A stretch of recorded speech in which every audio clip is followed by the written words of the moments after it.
next natin is never have I ever. Ang una, never have I ever Googled my name. I have.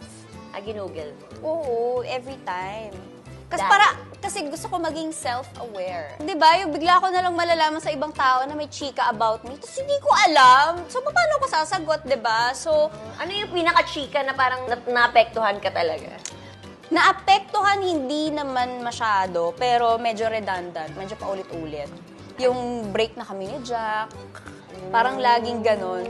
Magkasama kami noon, nasa date kami noon. Sabi ko, oh, mahal, break na daw tayo. Ano masasabi mo doon? Yung mga ganon. Mga netizens, Oo.